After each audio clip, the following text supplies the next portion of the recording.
সুপ্রিয় ভিউয়ার্স, আসসালামু আলাইকুম। আশা করি সবাই ভালো আছেন।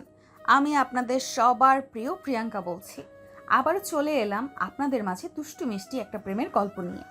আশা করি আমার গল্পটির মধ্য দিয়ে আপনাদেরকে কিছু একটা হলেও ভালো লাগা উপহার দিতে পারবো। তো ভিউয়ার্স, চলুন কথা না বাড়িয়ে গল্পে ফেরা যাক। ভার্সিটি ক্যাম্পাসে বসে আড্ডা দিচ্ছিল আশিক ও তার বন্ধুরা। ঠিক এমন সময় ভার্সিটির গেট দিয়ে এক সুন্দরী মেয়ে ভেতরে প্রবেশ করলো। হুম আসলে তখন অনার্স প্রথম বর্ষে ভর্তি চলছে। মেয়েটা মনে হয় অ্যাডমিশনের জন্য এসেছে। কিন্তু মেয়েটা যেই না ক্যাম্পাসের ভেতরে প্রবেশ করলো, তখনই আশিক তার বন্ধু রাজকে উদ্দেশ্য করে বলতে লাগলো। দোস্ত, মালটাকে একটু এদিকে ডাক দে। রাজ তখন আশপাশ চারিদিকে একটু তাকিয়ে তারপর আশিককে বলতে লাগলো।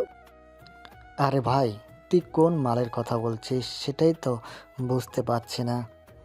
আরে সালা, ওই যে গেটের সামনে দাঁড়িয়ে আছে ওইটাকে। ও আচ্ছা, ঠিক আছে, দাঁড়া, আমি ডাক দিচ্ছি। এই বলে রাজ ভার্সিটির গেটের সামনে দাঁড়িয়ে থাকা মেয়েটাকে উদ্দেশ্য করে ডাক দেয়। এই যে মামুনি, শুনছো? তোমাকে ডাকছে। কথাটা শোনা মাত্রই প্রিয়াঙ্কা একবার চারপাশটা ভালো করে দেখে নিল। তার চারপাশে যখন অন্য কেউ নেই, তখন সে আশিক আর তার বন্ধুদের দিকে তাকিয়ে বলতে লাগলো। কি ব্যাপার ভাইয়া, আপনারা কি আমাকে কিছু বলছেন নাকি? হ্যাঁ গো মামনি, তোমাকেই ডাকছি, আমার কাছে আসো। প্রিয়াঙ্কা ধীরে পায়ে আশিকের সামনে গিয়ে দাঁড়ালো, আর তারপর আশিকের সামনে দাঁড়িয়ে আশিককে উদ্দেশ্য করে বলতে লাগলো। হ্যাঁ ভাইয়া, বলেন, কি বলবেন? তোমার ওই রাঙা ঠোঁটে আমার গালে একটু স্পর্শ দাও। মানে আপনি কি বলছেন? আমি তো কিছুই বুঝতে পারছি না। বলতেই উপস্থিত আশিক সহ তার বন্ধুরা সবাই হো হো করে হেসে দিল। আর তখনই আশিক ঠাট্টার স্বরে বলতে লাগলো। তখনই পাশ থেকে রাজ প্রিয়াঙ্কাকে উদ্দেশ্য করে বলতে থাকে। মামুনি, তোমাকে ওই লিপস্টিকে রাঙা দুই ঠোঁটে আমার বন্ধুকে চুমু খেতে বলেছে। আরে এসব আপনারা কি বলছেন? আপনাদের কি মাথা খারাপ হয়ে গেছে নাকি? আমি কেন আপনার বন্ধুকে চুমু খেতে যাব? তোমার যদি আমাকে চুমু খেতে সমস্যা হয় তো কোনো সমস্যা নেই, আমি নিজেই তোমাকে চুমু খেয়ে নিচ্ছি। এই বলে আশিক তখনই প্রিয়াঙ্কার মাথাটা চেপে ধরে তার দুই ঠোঁটে নিজের দুই ঠোঁট ডুবিয়ে দেয়। 2 মিনিট ধরে গভীরভাবে চুমু খায় আশিক, আর তারপরে প্রিয়াঙ্কাকে ছেড়ে দিয়ে বলে। আজ এবং এই মুহূর্তের পর যদি ভার্সিটির কোনো ছেলে তোমার পিছনে লাইন মারার চেষ্টাও করে, তাহলে তুমি তাদেরকে বলে দিও তোমাকে আমি বুকিং করে রেখেছি। অসভ্যতা! আমি তো সেটাই বুঝতে পারছি না।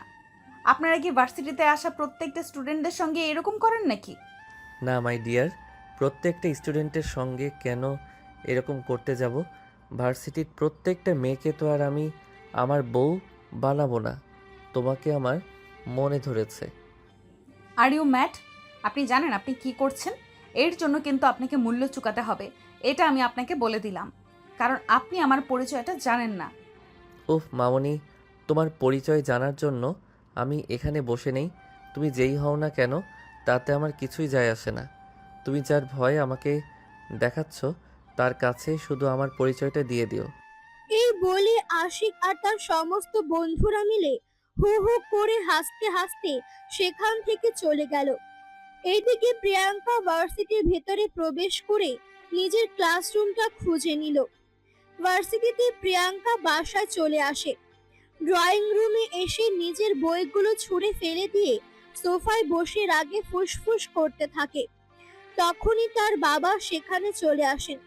আদরে রাজকন্যাকে এভাবে রাগে ফুসফুস করতে করতে দেখে তিনি বলতে থাকেন। কি ব্যাপার মামুনি, কি হয়েছে? তোমাকে এভাবে রাগান্বিত দেখাচ্ছে কেন? কোনো সমস্যা নাকি? তাহলে তুমি আমাকে বলতে পারো। কি হয়নি সেটাই তুমি আমাকে জিজ্ঞাসা করো। তুমি আমাকে ভার্সিটিতে পড়াশোনা করার জন্য পাঠিয়েছো, আর বলে দিয়েছো সেই ভার্সিটির সিনিয়র নাকি তোমার বন্ধুর ছেলে, সে আমার দেখাশোনা করবে। কিন্তু সেখানে যাওয়ার পর তো দেখলাম উল্টো ঘটনা। ভার্সিটিতে যাওয়ার পর প্রথম দিনই সিনিয়র ব্যাচের কিছু ছেলে আমার সঙ্গে র্যাগিং করলো। এসব তুমি কি বলছো? এমনটা তো হতেই পারে না। ঠিক আছে, কোনো সমস্যা নেই। কাল তোমার সঙ্গে আমি নিজে ভার্সিটিতে যাব, আর তারপর দেখে নেব কে তোমার সঙ্গে র্যাগিং করার সাহস দেখায়। দেখো বাবা, মুখে বড় বড় কথা বলা আর সেটা কাজে করে দেখানো কিন্তু সম্পূর্ণ আলাদা দুটি বিষয়। আমার মনে হয় তুমি যে মানুষটার ব্যাপারে বলছো সেই মানুষটাই হয়তো ভার্সিটিতে ইঁদুরের মতো গর্তে লুকিয়ে থাকে। তা না হলে ভার্সিটিতে প্রকাশ্য দেবালোকে একটা মেয়েকে কেউ এভাবে র্যাগিং করতে পারে না। তুমি জানো না ছেলেগুলো আমার সঙ্গে কি করেছে, আমার মেজাজটা কেমন গরম করে দিয়েছিল। ভাগ্যিস আমি জুনিয়র এবং আজকে এই প্রথম দিন ভার্সিটিতে গিয়েছি, তা না হলে তো এদেরকে একটা ব্যবস্থা আমি নিজেই করে নিতাম। ঠিক আছে মামনি, এত উত্তেজিত হওয়ার কিছু নেই। আমি তো বললাম কাল আমি নিজেই তোমার সঙ্গে ভার্সিটিতে যাব, আর দেখে নেব কার এত বড় সাহস তোমার সঙ্গে র্যাগ নেই। সে কি আদৌ তোমার পরিচয় জানে? আর সে কি এটা আদৌ জানে তোমার বাবার বন্ধুর ছেলে এই ভার্সিটির সিনিয়র? এই ভার্সিটিতে তোমার বাবার বন্ধুর ছেলের কথাই সব কিছু হয়। 7-5 বুঝিয়ে নিজের মেয়েকে কোনোভাবে শান্ত করেন প্রিয়াঙ্কার বাবা।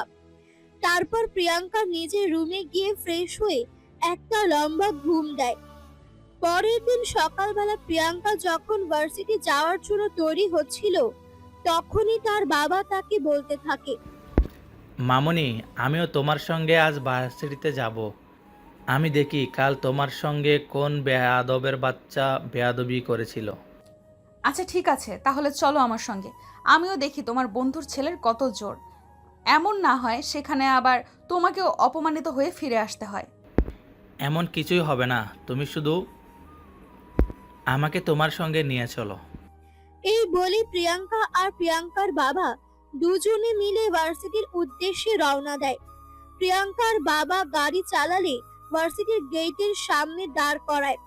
তারপর গাড়ি থেকে নেমে তিনি ক্যাম্পাসের ভেতরে প্রবেশ করেন। ক্যাম্পাসের ভেতরে প্রবেশ করতেই তিনি অদূরে দেখতে পান আশিক আর তার বন্ধুরা বসে আছে। তখনই তিনি আশিককে চিনতে পেরে তার নাম ধরে ডাক দেন। প্রিয়াঙ্কা তখন প্রিয়াঙ্কার বাবার পেছন পেছন আসছিল। আশিক ডাক শুনতে পেয়ে দৌড়ে সেখানে চলে আসে আর বলতে থাকে, আসসালামু আলাইকুম আঙ্কেল। কি ব্যাপার, আপনি হঠাৎ আমাদের ইউনিভার্সিটিতে কেন? ওয়ালাইকুম আসসালাম। ও মাই ডিয়ার সন, আসলে তোমাকে বলতে ভুলে গেছি, আমার মেয়েকে তোমাদের ভার্সিটিতে ভর্তি করেছি। ও আচ্ছা, তাহলে তো খুবই ভালো হলো। যদিও আপনি কখনোই এভাবে আমাদের ভার্সিটিতে আসতেন না, এখন মাঝে মাঝেই আমাদের ইউনিভার্সিটিতে আসবেন আর আপনার সঙ্গে দেখাটাও হয়ে যাবে। আসলে বাবা, আমি এই কারণে ভার্সিটিতে আসিনি, আমি তোমার সঙ্গে দেখা করতে এসেছি। আসলে গতকাল নাকি আমার মেয়ের সঙ্গে এই ভার্সিটিতে কেউ একজন র্যাগিং করেছে। আমার মেয়ে তো বাড়িতে গিয়ে প্রচণ্ড রাগারাগি করেছে, আর তখনই আমি তাকে তোমার ব্যাপারে বললাম। কি বলেন আঙ্কেল, কার এত বড় সাহস যে আপনার মেয়ের সঙ্গে র্যাগিং করেছে? জানে না আমি এই ইউনিভার্সিটির সিনিয়র? আমি তোর পিঠের ছাল ধরে নেব। বাই দ্য ওয়ে, আপনার মেয়ে কোথায়? আপনার মেয়ের সঙ্গে তো আগে একবার পরিচয় করিয়ে দিন, তা না হলে সে কোনো বিপদে পড়লে আমি তাকে উদ্ধার করব কিভাবে? 1 মিনিট দাঁড়াও বাবা, মেয়েটা আসছে, আমি আজ তাকে সঙ্গে নিয়েই এসেছি তোমার সঙ্গে পরিচয় করিয়ে দেওয়ার জন্য, যাতে নেক্সট টাইম আর কখনো তাকে এরকম কোনো পরিস্থিতিতে পড়তে না হয়, আর কোনো সমস্যায় পড়লে যেন তুমি তাকে সেভ করতে পারো। এই বলে প্রিয়াঙ্কার বাবা পেছনে ফিরে তাকান। তখনই ভার্সিটির ক্যাম্পাসে প্রবেশ করে প্রিয়াঙ্কা। আশিক তার বাবার সঙ্গে কথা বলছে। এটা দেখে প্রিয়াঙ্কা কিছু বলতে চাইছিল, তখনই প্রিয়াঙ্কার বাবা প্রিয়াঙ্কাকে কোনো কথা বলার সুযোগ না দিয়েই বলতে থাকে, এই যে মামুনি, দেখলে, তোমাকে বলেছিলাম না আমার বন্ধুর ছেলে এই ভার্সিটির সিনিয়র, সে সে থাকবে এখানে, তোমার কোনো সমস্যা হবে না। তখনই রাগে ফটফট করতে করতে আশিকের দিকে ফিরে তাকায় প্রিয়াঙ্কা। আর এদিকে আশিক বারবার হাত জোর করে প্রিয়াঙ্কার কাছে রিকোয়েস্ট করছিল যেন সে তার বাবার কাছে এসব ব্যাপারে কোনো কথা না বলে, কারণ বাবা বন্ধুর কাছে ছোট হয়ে যাওয়া মানেই ব্যাপারটা একটু কেমন যেন হয়ে যায়। আশিক বারবার অসহায় দৃষ্টি নিয়ে প্রিয়াঙ্কার দিকে এমন ভাবে হাত জোর করছিল যে প্রিয়াঙ্কা আর তার বাবার কাছে কোনো কিছু বলল না। তখনই আবারও প্রিয়াঙ্কার বাবা প্রিয়াঙ্কাকে বলতে লাগলো, এই যে আমি তোমাকে আমার বন্ধুর ছেলের সঙ্গে পরিচয় করিয়ে দিয়ে যাচ্ছি। নেক্সট টাইম তোমার কোনো সমস্যা হলে তুমি আমার বন্ধুর ছেলের সঙ্গে এই ব্যাপারটা শেয়ার করবে। আচ্ছা বাবা, ঠিক আছে, কোনো সমস্যা নেই। হ্যাঁ আঙ্কেল, আপনার মেয়ে একদম ঠিক কথাই বলেছে। আপনাকে এসব কিছু নিয়ে চিন্তা করতে হবে না। আমি যতদিন এই ইউনিভার্সিটিতে আছি ততদিন আপনার মেয়ে আমার দায়িত্ব। এখানে কারো পক্ষে সহজ হবে না যে আপনার মেয়ের সঙ্গে বাজে আচরণ করবে। হ্যাঁ বাবা, আমি তোমার উপর সম্পূর্ণ ভরসা করব, কারণ তোমার বাবার সঙ্গে সেই ছোট্টবেলা থেকে বন্ধুত্ব। আমার আশা করি তুমি আমাদের বন্ধুত্বের মর্যাদা রাখবে এবং আমার মেয়েকে এখানে তুমি দেখে শুনে রাখবে। হ্যাঁ আঙ্কেল, অবশ্যই। আপনি কোনো চিন্তাই করবেন না। বললাম তো, আপনার মেয়ের এখানে কোনো সমস্যাই হবে না। আচ্ছা ঠিক আছে, আমি তাহলে আসছি। দেখলে তো, আমি তো তোমাকে বলেছিলাম আমার বন্ধুর ছেলে থাকবে। আমার বন্ধুর ছেলে থাকতে এখানে আমার কোনো চিন্তা নেই। আমি তাহলে আসছি। আচ্ছা ঠিক আছে, এসো। এই বলে প্রিয়াঙ্কার বাবা তখন সেখান থেকে প্রিয়াঙ্কার কাছ থেকে বিদায় নিয়ে চলে যান। তখনই প্রিয়াঙ্কা আশিকের দিকে রাগী লুক নিয়ে তাকে। আশিক তখন পরিস্থিতি সামাল দেওয়ার জন্য বলতে থাকে, কি ব্যাপার, তুমি আমাদেরকে এভাবে তাকিয়ে আছো কেন? আমি কি জানতাম না কি যে তুমি আমার বাবার বন্ধুর মেয়ে হও। তুমি যদি আমাকে পরিচয় দিতে তাহলে কি আমি তোমার সঙ্গে এরকম আচরণ করতাম নাকি? একদম সাধু সাজার চেষ্টাও করবেন না। ভাগ্য ভালো যে আর বাবার কাছে আপনার ব্যাপারে কোনো কিছু বলিনি। দেখো, এখানে তুমি আমাকে একা দোষারোপ করতে পারো না। এখানে দোষ তোমারও ছিল। তুমি যদি আমাকে তোমার পরিচয় দিতে তাহলে তো আমি তোমার সঙ্গে এরকমটা করতাম না। হ্যাঁ দোস্ত, আমারই ছিল, কারণ আমি ভার্সিটিতে আসার নতুন প্রত্যেকটা স্টুডেন্টের সঙ্গে এইরকম র্যাগিং করবেন। আর যখন আপনি জানতে পারবেন সেই মানুষটা আগে থেকেই আপনার ফ্যামিলিগত কোনো আত্মীয় বা পূর্ব পরিচিত, তখন আপনি তার কাছে হাত জোর করে ক্ষমা চেয়ে নেবেন। এটা কোন ধরনের রীতি, আমি তো সেটাই বুঝতে পারছি না। কেন আপনি ভার্সিটিতে আসা প্রত্যেকটা নতুন স্টুডেন্টদের সঙ্গে এরকম র্যাগিং করবেন? আচ্ছা ঠিক আছে, সরি, আর কখনো এমন করব না। এবার তো আমাকে শেষবারের মতো ক্ষমা করে দাও। আচ্ছা ঠিক আছে, আপনাকে ক্ষমা করে দিতে পারি, শুধুমাত্র একটা শর্তে। আজকের পর থেকে এই ইউনিভার্সিটিতে আসা কোনো স্টুডেন্টদের সঙ্গে আর র্যাগিং করা চলবে না। আচ্ছা ঠিক আছে, আমি তোমার প্রস্তাব মেনে নিলাম। তাহলে হাত মেলাও আমার সঙ্গে, আজ থেকে আমরা ফ্রেন্ড। Okay friends. এই বলে দুজনেই হাত মিলালো। আর তারপর আশিক আজ প্রিয়াঙ্কাকে নিজের দায়িত্বে তার ক্লাস পর্যন্ত পৌঁছে দিল। ক্লাসে পৌঁছেই সবাইকে উদ্দেশ্য করে বলতে লাগলো, এই যে জুনিয়ররা, সবাই কান খুলে শুনে রাখো। এই হলো প্রিয়াঙ্কা, তোমাদের ক্লাসমেট এবং আমার বাবার বন্ধুর মেয়ে। আর আমাকে তো তোমরা সবাই আমি এই ইউনিভার্সিটির আমাকে তো তোমরা সবাই চেনো। আমি এই ইউনিভার্সিটির সিনিয়র। ক্লাসের কিংবা ইউনিভার্সিটির কেউ তার সঙ্গে বেয়াদবি করার আগে দুইবার আমার কথা চিন্তা করে নিও। যদি বেয়াদবি করে যেত শুনেছি আমি, তাহলে তোমাদের অবস্থা কিন্তু খুব খারাপ হয়ে যাবে। এটা আমি তোমাদের বলে দিলাম। আশিকের কথায় মাথা নাড়লো। আর তারপর আশিক প্রিয়াঙ্কাকে ক্লাসে বসিয়ে দিয়ে সেখান থেকে চলে গেল।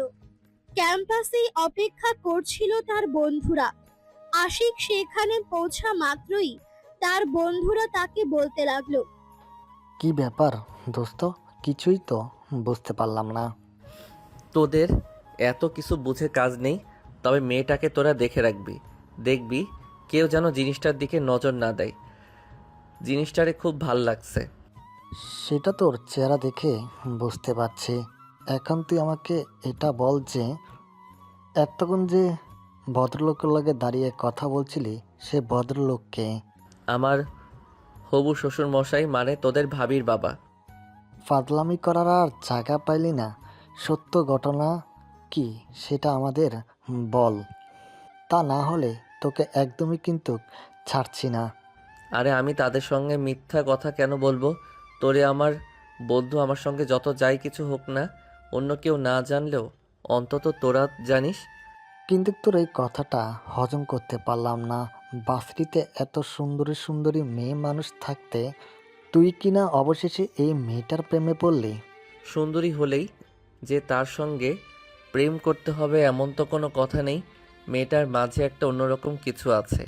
মেয়েটাকে তো প্রথম দেখাতেই আমার ভালো লেগে গেছিল, তাই তো আমি মেয়েটাকে আমাকে কিস করার জন্য বলেছিলাম। প্রথম দেখাতেই মেয়েটা স্পর্শ পেতে হয়েছিল। জানি না ভাই, তোর যেটাই ভালো লাগে তুই সেটাই কর। এদিকে তোদের কথা শুনে মনে হচ্ছিল তুই এই লোকটাকে আগে থেকেই চিনিস। হ্যাঁ রে ভাই, আগে থেকে চিনতাম বলেই তো প্রথম দেখাতেই শ্বশুর মশাই বলে দিয়েছি। দোস্ত, বিশ্বাস কর, তোর এই কথা আগা পোড়া কিছুই আমার মাথায় ঢুকছে না। কি হয়েছে সত্য ঘটনা খুলে বল, তা না হলে এক্ষুনি তোর মাথা ফাটিয়ে দিব, বলে দিলাম। আরে ভাই, মাথা ফাটাস না। মাথা ফাটিয়ে কি লাভ হবে? যেটা সত্য সেটাই বলছি। মেয়েটা মানে প্রিয়াঙ্কা, তার বাবা আমার বাবার বন্ধু। ওনারা আমাদের ফ্যামিলিগত আত্মীয়। ওনার সঙ্গে আমার ছোটবেলা থেকেই পরিচয়। কিন্তু মেয়েটা অন্য শহরে তার মায়ের সঙ্গে থাকতো, মানে তার বাবা মায়ের মধ্যে ঝামেলা চলছিল। কিন্তু এখন ঝামেলা মিটে গেছে, তাই মেয়েটাকে এখানে নিয়ে এসেছে। আর এই কারণেই মেয়েটাকে আমি চিনতাম না। ও আচ্ছা, এই ব্যাপার। ঠিক আছে, আমি ব্যাপারটা বুঝতে পেরেছি। হ্যাঁ, একদমই তাই। এখন তোদেরকে যেটা বললাম সেটা মাথায় রাখিস। আমার বউটাকে কিন্তু দেখে রাখবি, যেন কোনো চিল শকুন এসে থাবা না দেয়। ওকে দোস্ত, ঠিক আছে, তোর জন্য আমাদের জান প্রাণ হাজির। এই বলে তারা দুজনে আরো বেশ কিছুক্ষণ সময় সেখানে বসে আড্ডা দেয়। আর তারপর ক্লাসের টাইম হয়ে যাওয়াতে ক্লাসে চলে গেল। ভার্সিটি ছুটি হতেই প্রিয়াঙ্কা ক্যাম্পাস থেকে বের হচ্ছিল।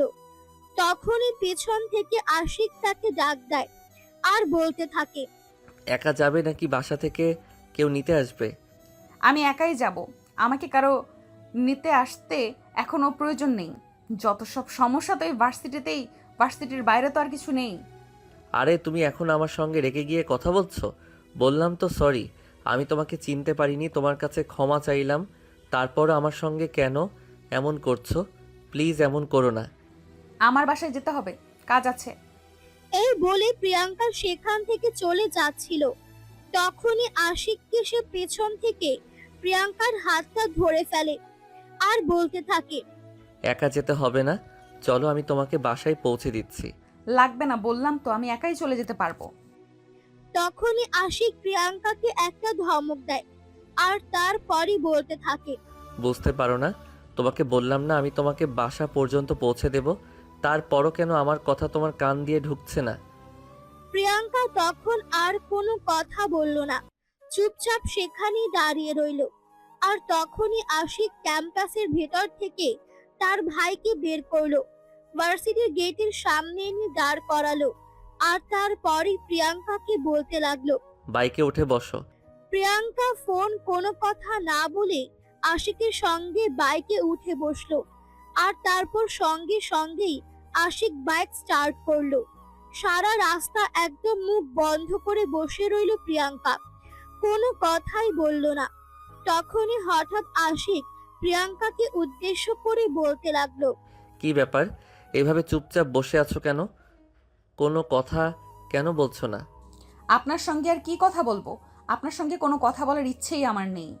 ক্ষমা চাইলাম তো, তারপরও কেন এমন করছো? কিছু না, চুপচাপ বাইক চালান আর আমাকে বাসা পর্যন্ত পৌঁছে দিন। তখনই আশিক সামনের একটা ফুচকার দোকান দেখতে পেল আর বাইকটা দাঁড় করালো। তখনই প্রিয়াঙ্কা বলতে লাগলো, কি ব্যাপার, কি হলো? আপনি আবার এখানে বাইক দাঁড়া করালেন কেন? আমি তো আপনার মতিগতি কিছুই বুঝতে পারছি না। তোমাকে এত মতিগতি বুঝতে হবে না। ওই যে সামনে দেখো ফুচকার দোকান, বাইক থেকে নামো আর আমার সঙ্গে চলো, তোমাকে নিয়ে আজ ফুচকা খাবো। আমি বাসায় যাব, আমাকে বাসায় পৌঁছে দিন। আমি ফুচকা খাই না, আবার বাইরের খাবার খেলে অ্যাসিডিটি হয়। একদম বেশি কথা বলবে না। এত কথা বলা আমার একদমই পছন্দ নয়, সেটা তো আমি তোমাকে বললাম। অ্যাসিডিটি হলে আমি ওষুধ কিনে নেব, কিন্তু আজ তোমাকে আমার সঙ্গে ফুচকা খেতেই হবে। এই বলে প্রিয়াঙ্কা বাইক থেকে নামতে না চাইলেও আশিক তাকে জোর করে বাইক থেকে নামালো আর সামনের ফুচকার দোকানটা নিয়ে গেল। আশিক সেখানে পৌঁছে দোকানদারকে বলতে লাগলো। মামা, ঝাল বেশি দিয়ে 2 প্লেট ফুচকা দাও। বলে তারা দুজনে সামনে রাখা চেয়ারে বসে পড়লো। কিছুক্ষণ পরেই ফুচকাওয়ালা তাদের দুজনকে 2 প্লেট ফুচকা দিল। আশিক 1 প্লেট ফুচকা নিজের দিকে এগিয়ে নিল আর অন্য প্লেট প্রিয়াঙ্কার দিকে এগিয়ে দিল। আশিক অনেক মজা করে ফুচকা খেতে লাগলো আর এদিকে প্রিয়াঙ্কা একটা মুখে দিয়েই চিৎকার করে উঠল। কি ঝাল, আমার জিভ পুড়ে গেল। এই বলে প্রিয়াঙ্কা আর বাকিটা না গিলেই মুখ থেকে ফেলে দিল আর ঝালে প্রিয়াঙ্কার চোখ মুখ একদম লাল হয়ে গেল। আশিক তাড়াতাড়ি করে একটা পানির বোতল নিয়ে প্রিয়াঙ্কার দিকে এগিয়ে দিলেও প্রিয়াঙ্কা পানির বোতলটা হাতে নিয়ে ঢক ঢক করে পুরো অর্ধেক বোতল পানি খেয়ে নিল। আশিক হা করে তাকিয়ে আছে তার দিকে। যেখানে মেয়ে মানুষ প্রচন্ড পরিমাণ ঝাল খেতে পারে, সেখানে প্রিয়াঙ্কা এইটুকুনি ঝাল সহ্য করতে পারলো না। এইদিকে ঝালে প্রিয়াঙ্কার চোখ মুখ একদম লাল হয়ে গেছে। তখনই আশিক ফুচকাওয়ালাকে বলতে থাকে আশপাশ কোথাও মিষ্টি কিংবা দইয়ের দোকান পাওয়া যাবে নাকি। ফুচকাওয়ালা তখন তাকে বলে পাশেই একটা দইয়ের দোকান আছে। আশিক তখন দৌড়ে সেখান থেকে এগিয়ে একটা দই নিয়ে আসলো প্রিয়াঙ্কার জন্য আর সেটা প্রিয়াঙ্কাকে খাওয়ার জন্য দিল। মা গো মা, কি ঝাল! আমি একদমই ঝাল খেতে পারি না, সেই জন্যই যা বলেছিলাম আমি ফুচকা খাবো না। সরি, আমি আসলে বুঝতে পারিনি।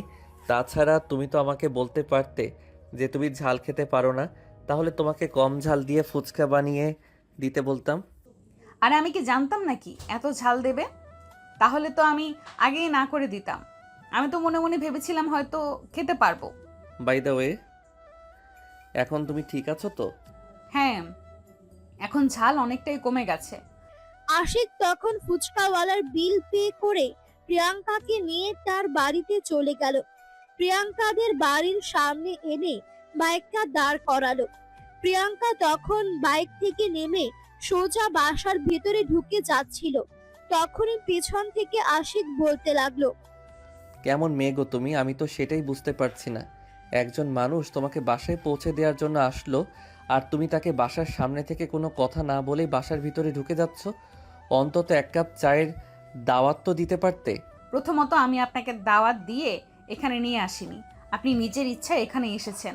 দ্বিতীয়ত আব্বু আম্মু দুজনেই এখন বাসার বাইরে আছে, তাই আপনাকে বাসায় নিতে পারছি না। আঙ্কেল আন্টি বাসায় নেই তো কি হয়েছে? তাই বলে কি আমি বাসার ভিতরে যেতে পারি না? একদমই না, কারণ বাসায় একটা মেয়ে মানুষ আছে। এখানে যুবক একটা ছেলেকে একা একা বাসার ভিতরে নেওয়া আমার পক্ষে সম্ভব নয়। ঠিক আছে, তুমি যখন নিতে চাও না তখন আর জোর করে যাব না। আমি গেলাম, আল্লাহ হাফেজ। এই বলে প্রিয়াঙ্কাকে কোনো কথা বলার সুযোগ না দিয়ে আশিক বাইক চালিয়ে সেখান থেকে মুহূর্তের মধ্যেই ভ্যানিশ হয়ে গেল। এদিকে প্রিয়াঙ্কা বাসায় চলে আসে। রুমে এসে আগে ফ্রেশ হয়ে নিল, তারপর খাবার খেয়ে ছোট্ট একটা ঘুম দিল। ঘুম থেকে উঠল সন্ধ্যার দিকে। তখনই তার আব্বু আম্মু দুজনেই বাসায় ফিরল। প্রিয়াঙ্কার আব্বু বাসায় এসেই প্রিয়াঙ্কাকে বলতে লাগলো। দেখলে তো, তোমাকে বলেছিলাম না আমার বন্ধুর ছেলে তোমাকে প্রোটেক্ট করবে, সেখানে তোমার কোনো সমস্যা হবে না। হ্যাঁ, সেটা তো দেখতেই পাচ্ছি, শিয়ালের কাছে মুরগি বর্গা দিয়েছো। মানে তুই কি বলছিস? আমি তো কিছুই বুঝতে পারছি না। কি হয়েছে আমাকে খুলে বলতো শুনি। কই না তো, তেমন কিছুই হয়নি, এমনিই বললাম। যাই হোক, আমার শরীরটা ক্লান্ত লাগছে, আমি রুমে যাচ্ছি বিশ্রাম নিতে। এই বলে প্রিয়াঙ্কা তার বাবাকে আর কোনো কথা বলার সুযোগ না দিয়ে রুম থেকে বের হয়ে নিজের রুমে চলে আসলো। তারপর সবচেয়ে বেশি আশ্চর্যজনক ঘটনা ঘটলো। পরের দিন সকালবেলা যে না প্রিয়াঙ্কা ভার্সিটি যাওয়ার জন্য বাসা থেকে বের হবে, তখনই দেখতে পেল আশিক তার বাসার সামনে বাইক নিয়ে দাঁড়িয়ে আছে। আশিককে দেখে প্রিয়াঙ্কা অনেকটাই অবাক হয় আর প্রশ্ন করে, কি ব্যাপার, আপনি আমার বাসার সামনে কি করছেন? তোমাকে নিতে এলাম। আজ থেকে প্রতিদিন সকালে তোমাকে আমার সঙ্গে ভার্সিটি নিয়ে যাব। আর ভার্সিটি শেষ হলে আমার সঙ্গেই তোমাকে বাসায় ফিরতে হবে। সেটার কোনো প্রয়োজন হবে না, আমাদের ড্রাইভার আছে, সে আমাকে নিয়ে আসা আর নিয়ে যাওয়ার দায়িত্বটা নিতে পারে, তাই আপনাকে কষ্ট করতে হবে না। তখনই প্রিয়াঙ্কার বাবা অফিসে যাওয়ার জন্য বাসা থেকে বের হচ্ছিল। আশিককে দেখে তিনি খুশি মনে আশিককে বলতে থাকেন, আরে আশিক যে, তুমি এখানে কখন আসলে? আর বাসার ভিতরে গেলে না কেন? আরে আঙ্কেল, আমি তো মাত্র আসলাম, এদিকে যাচ্ছিলাম, ভাবলাম প্রিয়াঙ্কাকে আমার সঙ্গে নিয়ে যাই। তাছাড়া আমি তো এমনিতে সকালবেলা ফ্রি থাকি, ভাবছি এখন থেকে প্রতিদিন প্রিয়াঙ্কাকে আমি আমার সঙ্গেই নিয়ে যাব। ও মা, তাই নাকি? তাহলে তো খুবই খুশির খবর এটা। তুমি যদি এই দায়িত্বটা নাও তাহলে তো আমি নিশ্চিন্ত থাকতে পারি, কারণ বাইরের মানুষের উপর তো আর ভরসা করার যায় না। হ্যাঁ আঙ্কেল, আপনি একদম ঠিক কথাই বলেছেন। আমি এখন থেকে প্রতিদিন প্রিয়াঙ্কার ভার্সিটি যাওয়ার সরকারিত্বটা নিয়ে নিলাম। এ ব্যাপারে আপনি একদম নিশ্চিত থাকতে পারেন, আপনাকে কোনো চিন্তা করতে হবে না। তখনই পাশ থেকে প্রিয়াঙ্কা বলতে লাগলো, আরে বাবা, এইসব কথা কি বলছো? আমি কেন একটা বাইরের ছেলের সঙ্গে যাওয়া আসা করতে যাব, তাও আবার বাইকে করে? আমি এটা পারবো না, আমি ড্রাইভারের সঙ্গে যাওয়া আসা করব, আমার কোনো সমস্যা হবে না। না না না, আমি তোমার কোনো কথা শুনবো না। তোমাকে আশিকের সঙ্গে যাওয়া আসা করতে হবে, কারণ সে তোমাকে প্রোটেক্ট করতে পারবে। সে আমার বন্ধুর ছেলে, নিজের ক্ষতি হয়ে গেলেও কখনো তার চোখের সামনে তোমার কোনো ক্ষতি হতে দেবে না। তাই আমি যেটা বলেছি তোমাকে সেটাই করতে হবে, আর এটাই আমার শেষ কথা। এই কথা বলে প্রিয়াঙ্কার বাবা তখনই সেখান থেকে চলে গেল। আর এইদিকে প্রিয়াঙ্কা মুখটা কালো করে সেখানে দাঁড়িয়ে রইল। তখনই পাশ থেকে আশিক প্রিয়াঙ্কাকে বলতে লাগলো, কি ব্যাপার, কি হলো? তুমি এখনো এখানে দাঁড়িয়ে আছো কেন? আঙ্কেল কি বলে গেল তুমি শুনতে পাওনি নাকি? ভার্সিটি তো টাইম হয়ে গেছে, তাড়াতাড়ি চলে আসো। আমি বুঝতে পারছি না আপনি কেন উড়ে এসে আমার জীবনে জুড়ে বসতে চাইছেন। আমি কি আপনাকে বলেছি নাকি যে আমার পিছনে এইভাবে আঠার মতো লেগে থাকতে? সব কিছু তুমি আমাকে বলে দেবে আর তারপরে আমি করব, এমনটা তো নাও হতে পারে। কোন কোন কাজ তো আমি নিজে থেকে করতে পারি, ধরে নাও এটাও আমি আমার নিজের থেকেই করছি। এত আগ বাড়িয়ে মাতব্বরি করতে আসা আমার একদম ভালো লাগে না। এই বলে প্রিয়াঙ্কা বাইকে উঠে বসলো। কিন্তু প্রিয়াঙ্কা আশিকের থেকে যথেষ্ট দূরত্ব বজায় রেখে তারপরেই বাইকে বসেছে। এটা দেখে তখনই আশিক বলতে লাগলো, কি ব্যাপার, কি হয়েছে? তুমি এতটা দূরে কেন বসেছো আর আমাকে ধরে বসছো না কেন? বাইক দেখে যদি ছিটকে পড়ে যাও তাহলে তার ড্রাইভার কে নিবে?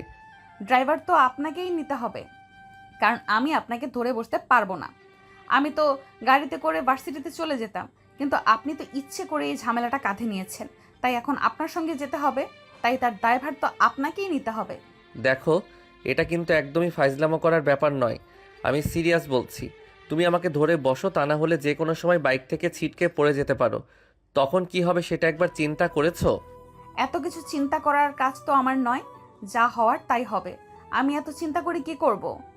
বাইক স্টার্ট করুন, ভার্সিটিতে লেট হয়ে যাবে।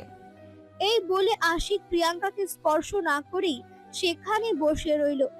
আশিক তখন আর উপায়ন্তর না দেখে বাইক স্টার্ট করলো এবং খুবই ধীর গতিতে বাইক চালাতে লাগলো। এটা দেখে প্রিয়াঙ্কা আবারও আশিককে বলতে লাগলো, বুঝতে পারছি না এটা কি চলছে, বাইক নাকি ঠেলা গাড়ি? ঠেলা গাড়িও তো এর চাইতে ভালো স্পিডে চলতে পারে। সেজন্যই তো আমাকে ধরে বসার কথা বললাম।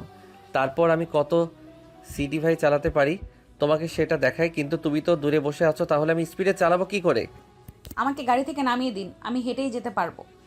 বলতে আশিক বাইকের স্পিড বাড়িয়ে দিল। আর একটু হলেই প্রিয়াঙ্কা বাইক থেকে ছিটকে পড়ে যেত।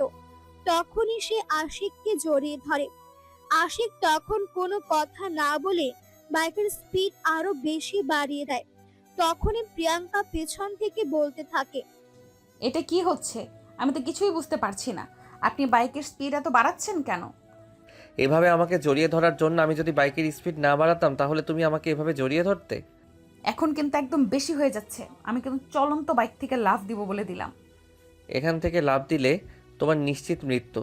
আর তুমি নিজে নিজে আত্মহত্যা নিশ্চয়ই করতে চাইবে না, তাই আমার চিন্তার কোনো কারণ নেই। এই বলে আশিক বাইক চালাতে লাগলো। আর তারপর থেকে দিনগুলো এভাবেই যাচ্ছিল। প্রিয়াঙ্কা বাসা থেকে বের হতে না হতেই আশিক তার বাসার সামনে দাঁড়িয়ে থাকতো আর প্রতিদিন তাকে ভার্সিটি নিয়ে যেত আর ছুটি হলে বাসায় পৌঁছে দিত। আশিক প্রিয়াঙ্কাকে নিয়ে অলরেডি ভার্সিটিতে গুঞ্জন শুরু হয়ে গেছে।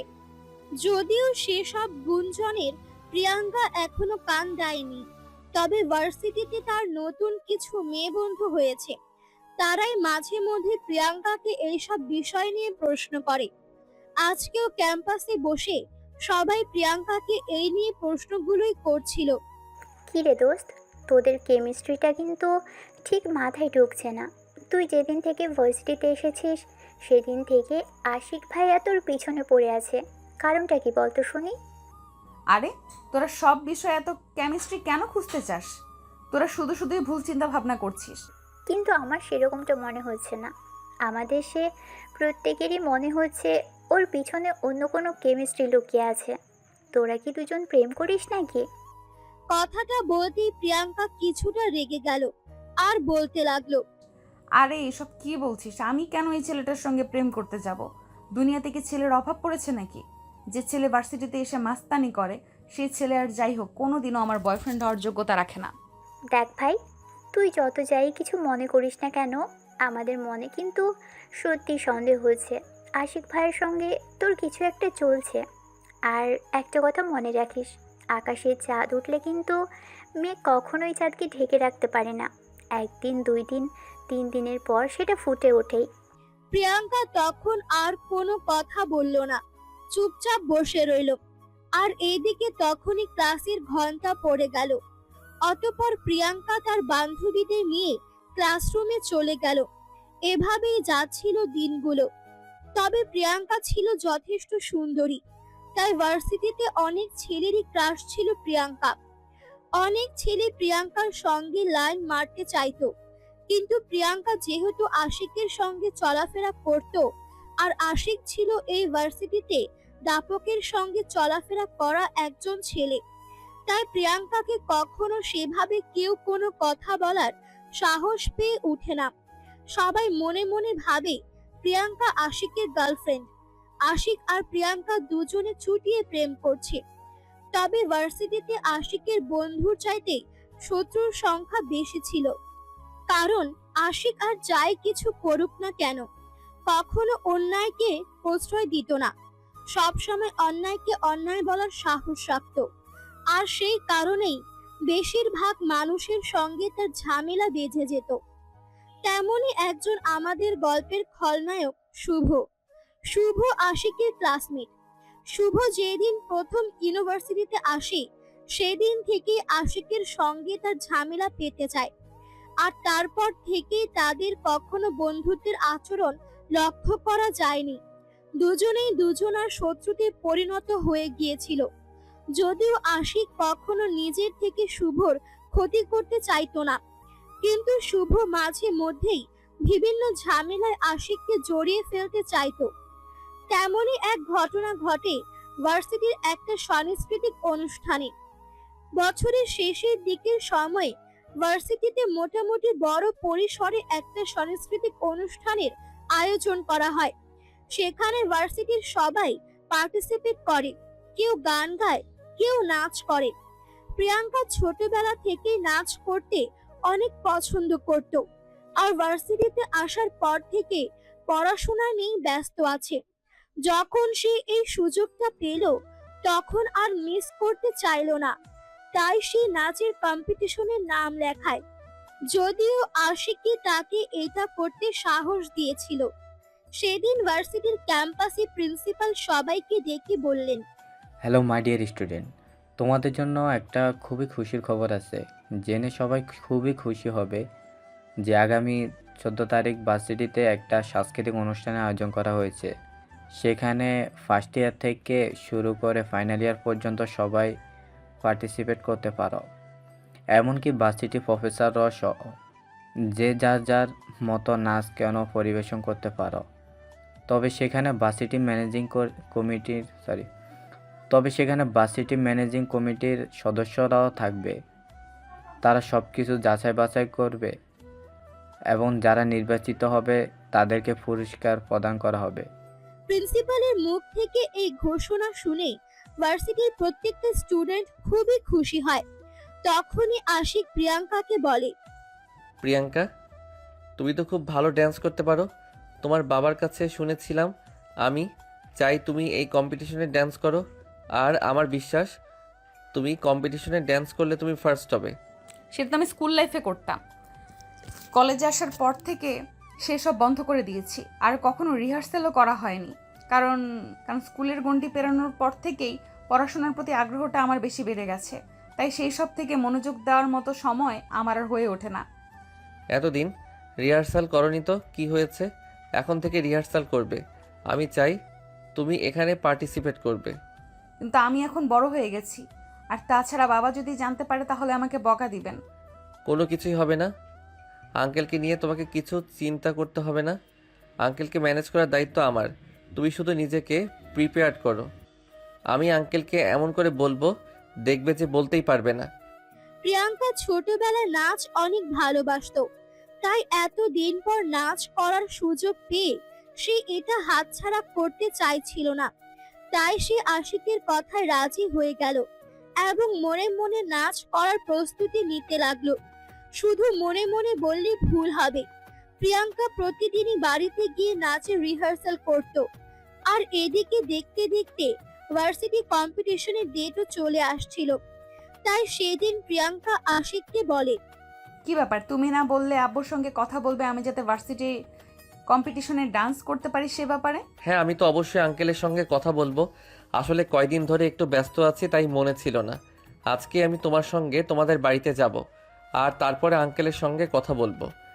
সেদিন বিকেল বেলা ভার্সিটি শেষ হলে আশিক প্রিয়াঙ্কাকে নিয়ে তাদের বাড়িতে চলে আসে। প্রিয়াঙ্কার বাবা ড্রয়িং রুমে বসেছিলেন। আশিককে দেখে তিনি খুব খুশি হন আর বলতে থাকেন, আরে কি ব্যাপার আশিক যে, তোমরা হঠাৎ আমাদের কথা মনে পড়লো কি করে? আরে আঙ্কেল, আপনাদের কথা তো আমার প্রতিদিনই মনে পড়ে। আমি তো প্রিয়াঙ্কার কাছে প্রতিদিনই আপনাদের ব্যাপারে জিজ্ঞাসা করি, কিন্তু কি করব বলেন, পড়াশোনার প্রেশারটা একটু বেশি পড়ে গেছে, তাই আপনাদের সঙ্গে দেখা করতে আসতে পারি না। তবে আজ চলে এসেছি, আপনার সঙ্গে আজকের পুরো বিকেলটা কাটাবো। তাহলে তো ভালোই হলো। তোমরা বসো, আমি তোমাদের জন্য লুচি আর আলুর দম বানিয়ে নিয়ে আসছি। সারা বিকেল জমিয়ে আড্ডা দেওয়া হবে। ওকে আন্টি, ঠিক আছে। লুচি আর আলুর দম আমার খুবই পছন্দের খাবার। আপনি তাড়াতাড়ি নিয়ে আসুন, সবাই মিলে একসঙ্গে খাওয়া দাওয়া করব আর গল্প গুজব করব।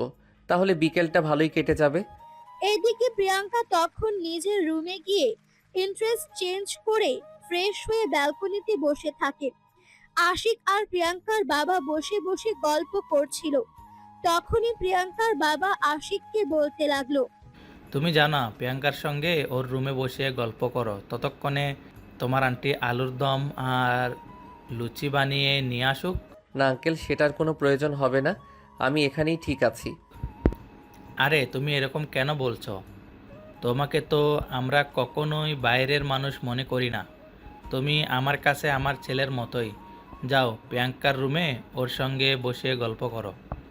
আমরাও ছোট্ট একটা কাজ আছে, তো ততক্ষণে আমিও আমার কাজটা শেষ করে আসি। এই বলে তিনি সেখান থেকে উঠে গেলেন। আশিক তখন আর কোনো উপায়ান্তর দেখতে না পেয়ে উপরে চলে আসে আর প্রিয়াঙ্কার রুমটা খুঁজে বের করে রুমে এসে প্রিয়াঙ্কাকে দেখতে না পেয়ে ব্যালকনিতে চলে আসে। আশিক সেখানে এসে দেখতে পায় প্রিয়াঙ্কা তার ব্যালকনিতে রাখা ছোট্ট একটা দোলনায় বসে দোল খাচ্ছে আর আকাশের দিকে তাকিয়ে আছে। তখনই আশিক রুমের দরজাটা লাগিয়ে দেয়। প্রিয়াঙ্কার সেটা টের পায়নি। আশিক আস্তে আস্তে প্রিয়াঙ্কার পেছনে এসে দাঁড়ায় আর প্রিয়াঙ্কাকে পেছন থেকে জড়িয়ে ধরে। প্রিয়াঙ্কার আত্মা নিয়ে আকাশের দিকে তাকিয়ে ছিল। তখনই হঠাৎ করে কেউ একজন পেছন থেকে জড়িয়ে ধরাতে প্রিয়াঙ্কা কেঁপে ওঠে আর চিৎকার দিতে যাবে, তখন আশিক তার মুখ চেপে ধরে আর বলতে থাকে, আরে ভূত আসেনি এখানে, আমি এসেছি। এভাবে চিৎকার দেওয়ার কি আছে? আরে তুমি এখানে কখন আসলে? আর এইভাবে পেছন থেকে আমাকে জড়িয়ে ধরেছো কেন? আমি তো ভয় পেয়ে গেছিলাম। সেটা তো তোমাকে দেখেই বোঝা যাচ্ছে। আজ একটা কথা বলো, আমি তোমাদের বাড়িতে এসেছি আর তুমি রুমে এসে চুপচাপ বসে আছো, একবার নিচে গেলে না? তুমি তো বাবার সঙ্গে কথা বলতে এসেছো, তাহলে এখানে আমি গিয়ে কি করব? তাছাড়া এখন যদি সেখানে আমি যাই তাহলে বাবা মনে করবে আমি তোমাকে সব কিছুই শিখিয়ে দিয়েছি, তাই সেখান থেকে দূরে দূরে থাকাই ভালো। আরে সেটা না হয় বললাম, কিন্তু তুমি দূর থেকে তো একবার আমার সামনে যেতে পারতে। জানো কতক্ষণ ধরে আঙ্কেল আর আমি ড্রয়িং রুমে বসে আছি, তবে আমার চোখ দুটো শুধু তোমাকেই খুঁজছিল। তোমাদের বাড়িতে এসেছি, তুমি যদি সামনে না থাকো তাহলে কেমন লাগে বলো? হয়েছে হয়েছে, আমাকে আর আগ্রাবাদ দেখাতে হবে না। এখন আমাকে ছেড়ে দিয়ে ওই যে ওখানে চেয়ার রাখা আছে ওখানে গিয়ে বসো। বাড়ির কেউ যদি তোমাকে আর আমাকে এইভাবে এই অবস্থায় দেখে ফেলে তাহলে একটা কেলেঙ্কারি হয়ে যাবে। কেউ দেখবে না, আর কেউ এখানে আসতেও পারবে না, কারণ আমি রুমের দরজা ভিতর থেকে লক করে এসেছি, তাই এখানে কারোর আসার কোনো চান্স নেই। আরে তোমার কি মাথা খারাপ হয়ে গেছে নাকি? তুমি রুমের ভেতরে আছো আর দরজাটা বাহির থেকে বন্ধ করে দিয়েছো। আব্বু যদি জানতে পারে তাহলে কি হবে সেটা তুমি একবার ভেবে দেখেছো? কি আর হবে, বিয়ের আগে হবু বউয়ের সঙ্গে একটু রোম্যান্সও করতে এসেছি, এটা তোর অপরাধ কিছু নয়। শ্বশুর মশাই আর শাশুড়ি মা যদি জেনে যায় তাহলে না হয় বলবো তাদের মেয়েকে একটু আদর করতে এসেছিলাম। দেখো, এটা কিন্তু মোটেও ফাজলামো করার বিষয় নয়। তুমি এখান থেকে চুপচাপ চলে যাও, আমার মেজাজ খারাপ করো না, এটা তোমায় বলে দিলাম। তাহলে কিন্তু এর পরিণাম খুবই খারাপ হবে। আচ্ছা বাবা, ঠিক আছে, আমি এখান থেকে চলে যাচ্ছি, কিন্তু তোমার মুড খারাপ করো না। তোমাকে সবসময় হাসি খুশি দেখতে ভালো লাগে, তোমার মন খারাপ থাকলে আমার খুব মন খারাপ হয়। এই বলে তারা দুজনে সেখানে বসে বসে গল্প করতে থাকে। তখনই ড্রয়িং রুম থেকে প্রিয়াঙ্কার আম্মুর গলার আওয়াজ শোনা যায়। তিনি ড্রয়িং রুম থেকে প্রিয়াঙ্কা আর আশিকের নাম ধরে ডাকতে থাকেন আর বলতে থাকেন, কি রে, কই তোরা? আমার লুচি আর আলুর দম বানানো হয়ে গেছে, নিচে আয়, গরম গরম খাবি। মায়ের গলার আওয়াজ শুনে প্রিয়াঙ্কা সেখান থেকে দৌড়ে উঠে গিয়ে আগে রুমের দরজাটা খুলে দিল। প্রিয়াঙ্কার এমন দৌড় দেয় যে আশিক তো হাসতে হাসতে শেষ।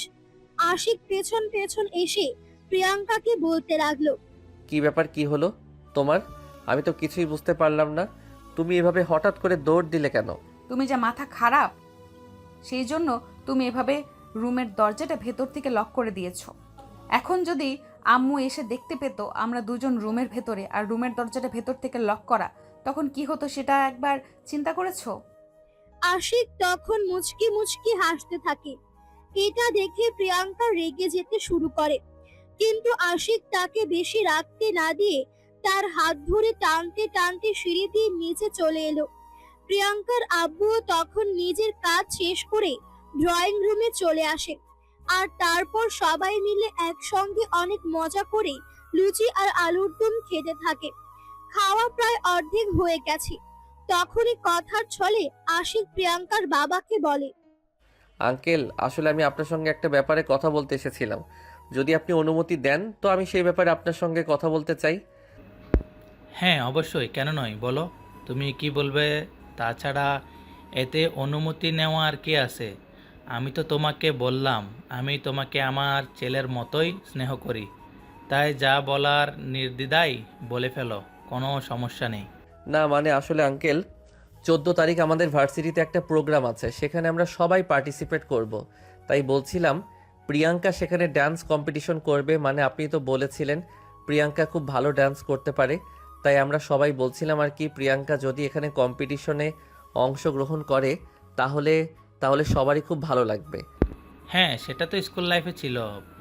প্রিয়াঙ্কা যখন থেকে স্কুলের গণ্ডি পেরিয়ে এসেছে তখন থেকে তো ড্যান্স রিহার্সালও করে না, সব কিছু একদম ভুলে গেছে। তাছাড়া এতদিন পর কেন হঠাৎ এসব?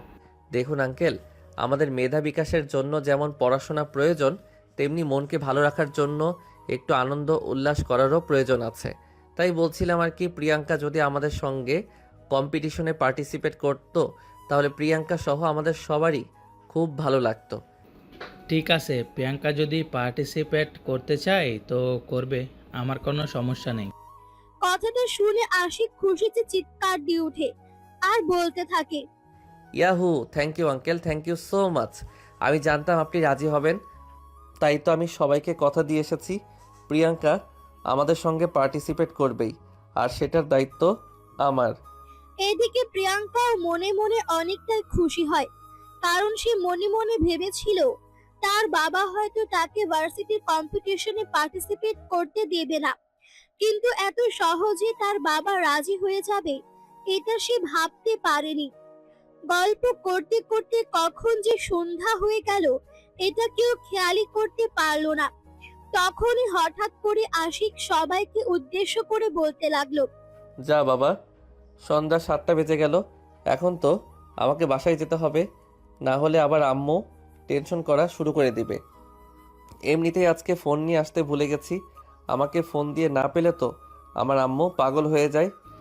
আরে সেটা তুমি আগে বলবে না, তাহলে আমি তোমার বাসায় ফোন দিয়ে জানিয়ে দিতাম। ঠিক আছে, কোনো সমস্যা নেই, আমি এখন তোমার আব্বুকে ফোন দিয়ে জানিয়ে দিচ্ছি যে তুমি আমাদের বাসায় এসেছো। নারকেল, সেটার কোনো প্রয়োজন নেই, এতক্ষণ যখন ফোন করে জানাইনি, তাই এখন যদি আম্মুকে ফোন করে ব্যাপারটা জানাই তাহলে আম্মু আরও বেশি রেগে যাবে, আর বাসায় যাওয়ার পর আমার পিঠে কয়টা মাইর পড়বে তার কোনো গ্যারান্টি নেই। তার চেয়ে বরং আমি এখন চলে যাই, অন্য কোনো একদিন এসে না হয় আপনাদের সঙ্গে আড্ডা দেব। এই বলে আশিক সবার থেকে বিদায় নিয়ে বাসায় চলে আসে। বাসায় এসে কলিং বেল চাপ দিতে তার আম্মু এসে দরজা খুলে দেয়। আশিককে দেখা মাত্রই ঝাঁটা হাতে নিয়ে বলতে থাকে, এই হারামজাদা, এতক্ষণ তুই কোথায় ছিলি? সব কিছু তোমাকে খুলে বলছি, আগে তোমার হাত থেকে ঝাঁটা নামাও, তোমাকে দেখেই তো আমার গলা শুকিয়ে যাচ্ছে, তাহলে বলবো কি করে আমি এতক্ষণ কোথায় ছিলাম? মার্কা কথাবার্তা শুনতে দাঁড়িয়ে নেই, তুই এতক্ষণ কোথায় ছিলি সেটাই বল, তা না হলে আজ ঝাঁটা পেটা করে তোর মাথার ভূত ছাড়াবো। ইদানিং দেখছি তুই একটু বেশিবার বেড়ে গিয়েছিস, দিনের অধিকাংশ সময় বাইরে থাকিস, সেটা না হয় মেনে নিলাম, কিন্তু আজ তুই যেটা করেছিস সেটা আর মেনে নেওয়ার মতো নয়। এখন রাত 8টার কাছাকাছি বাজে, এতক্ষণে তুই বাসায় এসেছিস? আরে আম্মু, তুমি এভাবে রেগে যাচ্ছ কেন?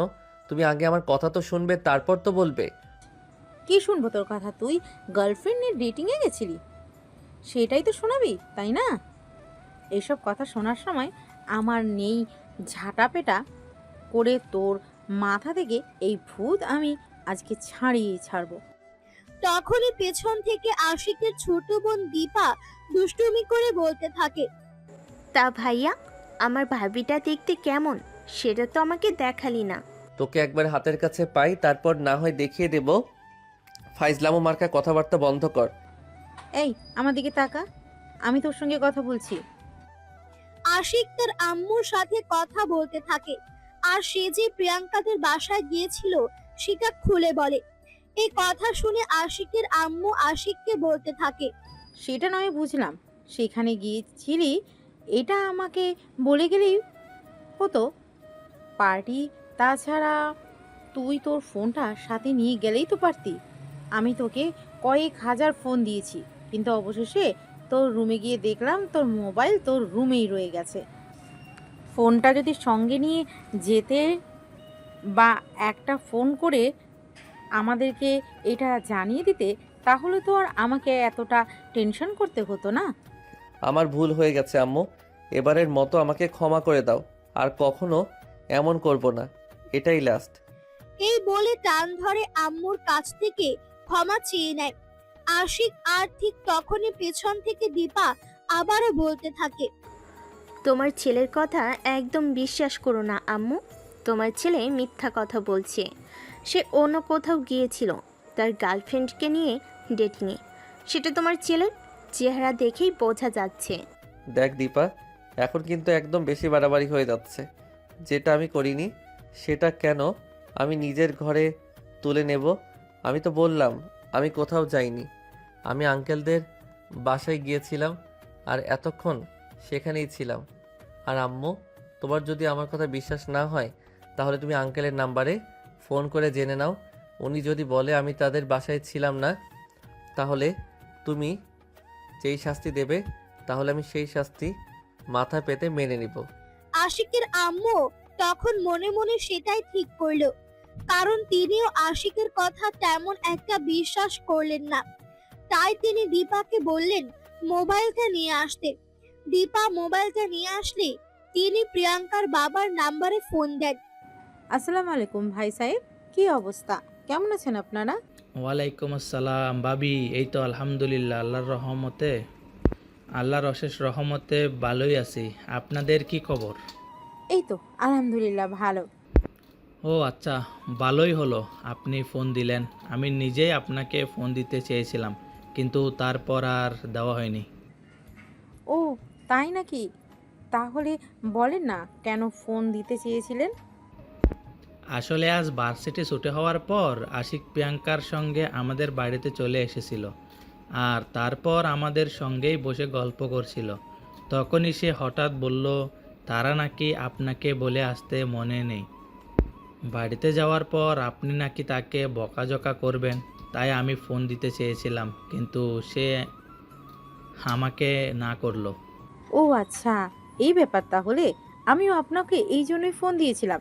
ছেলেটা ইদানিং একটু বেশি বাইরে সময় কাটাচ্ছে, তাই তার কথা আমার বিশ্বাস হচ্ছিল না। আরে ভাবি, ছেলেটা তো আমাদের হাতে তৈরি করা, আপনি চিন্তা করবেন না, ছেলে কখনোই খারাপ পথে যাবে না।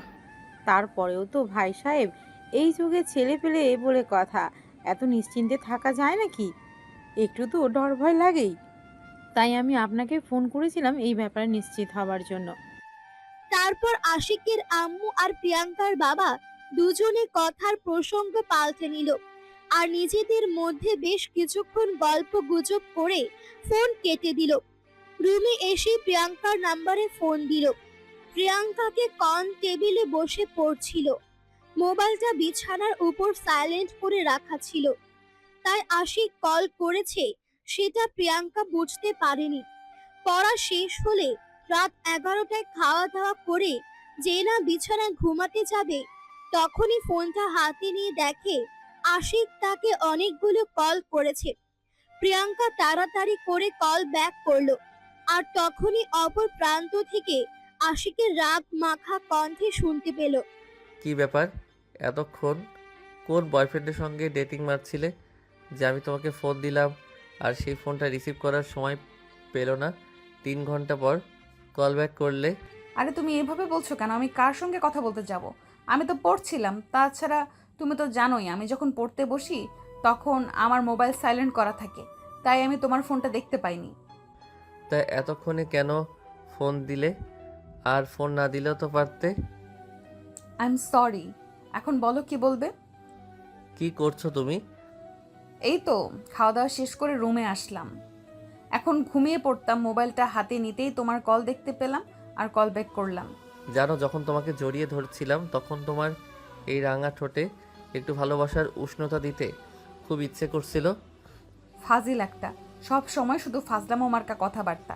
এসব ফাজলামো মার্কা কথাবার্তা বন্ধ করো। এখন কেন ফোন দিয়েছো সেটাই বলো। আমি তোমাকে সত্য কথা বললাম আর তুমি বলছো আমি তোমাকে কথাবার্তা বলছি। আসলে তোমরা মেয়ে মানুষটাই এরকমই, সত্য কথা বললে একটু বিশ্বাস করতে চাও না। ভালোবাসি তো খুব বেশি, এজন্য এইভাবে অবহেলা করো। যেদিন থাকবো না সেদিন খুব খুঁজবে, কিন্তু কোথাও খুঁজে পাবে না, এটা মনে রেখো। এসব ফালতু কথাবার্তা বন্ধ করো। অনেক রাত হয়েছে, এখন ঘুমিয়ে পড়ো। সকালে ঘুম থেকে উঠতে হবে, ভার্সিটি আছে। জান, তুমি এমন করো কেন? আমার কথাটা একটু শোনো। আচ্ছা ঠিক আছে, আমি তোমার কথা শুনছি। কি বলবে তাড়াতাড়ি বলো, সময় কিন্তু কম। আমার খুব ঘুম পাচ্ছে, ঘুমাতে হবে। আমাকে ছাড়া একা একা ঘুমাতে পারবে? ঘুম ধরবে তো? তুমি আবারও ফাজলামো শুরু করে দিয়েছো। এখন কিন্তু সত্যি সত্যি আমি ফোনটা কেটে দিব, তারপর কিন্তু আমাকে দোষ দিতে পারবে না, এটা আমি বলে দিলাম। ঠিক আছে, আর ফাইজলামও করবো না, ভালো থেকো আর ঘুমিয়ে পড়ো। আমিও ঘুমিয়ে যাচ্ছি। এই বলে দুজনে কথা বলা শেষ করে ফোন কেটে দিয়ে ঘুমিয়ে পড়ে। তারপর দেখতে দেখতে ভার্সিটির প্রোগ্রামের দিন চলে আসলো। সেদিন খুব সকালে আশিক প্রিয়াঙ্কাকে ফোন করে। এত সকালে আশিকের ফোন পেয়ে প্রিয়াঙ্কা কিছুটা অবাক হয়, তারপরও ফোনটা রিসিভ করে। তখনই অপর প্রান্ত থেকে শুনতে পায়, এই শোনো, তুমি কিন্তু আমার বাসা থেকে ড্যান্সের জন্য কোনো ড্রেস নিয়ে এসো না। আমি তোমার জন্য একটা অ্যাড্রেস কিনে এনেছি। কাল বন্ধুদের সঙ্গে শপিংয়ে গেছিলাম, তোমাকে বলতে ভুলে গেছি। আরে তোমার কি মাথা খারাপ নাকি? তুমি হুট করে একটা ড্রেস কিনে নিয়ে আসলে আর সেটা আমার সাইজে হলো না, তখন কি করব আমি? আরে তোমার কি ধারণা এত বড় ভুল আমি করতে পারি? কখনোই করতে পারি না। তুমি আমার 10টা না 5টা না কেন একটা মাত্র আদরের বউ, তোমার সাইজ আমি না জানলে চলে নাকি? দেখবে আমি যে ড্রেসটা নিয়ে এসেছি সেটা তোমার বডিতে একদম ফিট হবে। আচ্ছা ঠিক আছে, তাই যেন হয়। আর যদি না হয় তাহলে তোমার কপালে খারাপ আছে, এটা আমি বলে দিলাম। আমি কিন্তু ভার্সিটি থেকে সোজা বাসায় চলে আসব, আর কম্পিটিশনের পার্টিসিপেটও করব না। এই বলে ফোন কেটে দিল আর তারপর ফ্রেশ হয়ে নাস্তা করে রেডি হয়ে গেল। প্রিয়াঙ্কা নিজের রুম থেকে বের হচ্ছে, তখনই বাসার সামনে বাইকের হর্নের আওয়াজ শুনতে পারে। প্রিয়াঙ্কা বুঝতে বাকি রইল না যে আশিক চলে এসেছে, তাই প্রিয়াঙ্কা তাড়াতাড়ি করে বাসা থেকে বের হয়। যেমন চিন্তা তেমনই কাজ। প্রিয়াঙ্কা বাসা থেকে বের হয়ে দেখে আশিক তার বাসার সামনে দাঁড়িয়ে আছে। প্রিয়াঙ্কা তখন কোনো কথা না বলে চুপচাপ আশিকের বাইকের পেছনে উঠে বসে, আর আশিক তখনই বাইক স্টার্ট করে। কিছুক্ষণের মধ্যে আশিক আর প্রিয়াঙ্কা দুজনে ভার্সিটির ক্যাম্পাসে পৌঁছে গেল। বাইক থেকে প্রিয়াঙ্কা নামতেই আশিক প্রিয়াঙ্কাকে বলতে লাগলো, তুমি তোমার ক্লাসরুমে চলে যাও, 2টা মেয়ে আসবে পার্লার থেকে তোমাকে সাজানোর জন্য। আমি বুকিং দিয়ে রেখেছি। তোমার কি মাথা খারাপ নাকি? ভার্সিটির প্রোগ্রাম আমার বিয়ের প্রোগ্রাম হচ্ছে না, এখানে যে আমার ভালোর থেকে মেয়ে নিয়ে সাজতে হবে। আমি ভার্সিটির সিনিয়র, আর তুমি আমার গার্লফ্রেন্ড হয়ে ড্যান্স কম্পিটিশনে পার্টিসিপেট করছো। সব দিক থেকে তোমাকে পারফেক্ট হতে হবে, তা না হলে আমার মান সম্মান থাকবে না। এটা তুমি বুঝতে পারছো না? প্রিয়াঙ্কা তখন আর কোনো কথা বাড়ালো না, কারণ সে খুব ভালো করেই জানে এখন যত যাই কিছু হয়ে যাক না কেন আশিককে কোনো কথা শোনানো যাবে না। তার চাইতে বরঞ্চ সেটা করতে চাইছে, এটাই করতে দেওয়া ভালো। তাই তার সাথে তর্ক না করাই বুদ্ধিমানের কাজ। প্রিয়াঙ্কার ক্লাসরুমে এসে বসে তার সঙ্গে তার 2-3 জন বান্ধবীও ছিল, আর অন্যরা সবাই ক্যাম্পাসে। কিছুক্ষণের মধ্যেই অনুষ্ঠান শুরু হয়, আর পার্লারের মেয়েরা এসেও প্রিয়াঙ্কাকে সাজিয়ে দিয়ে চলে যায়। তখনই আশিক প্রিয়াঙ্কাকে নিতে আসে। আশিক ক্লাসরুমের ভেতরে প্রবেশ করতেই প্রিয়াঙ্কার অন্য বান্ধবীরা চুপচাপ আশিককে দেখতে পেয়ে ক্লাসরুম থেকে বের হয়ে চলে যায়।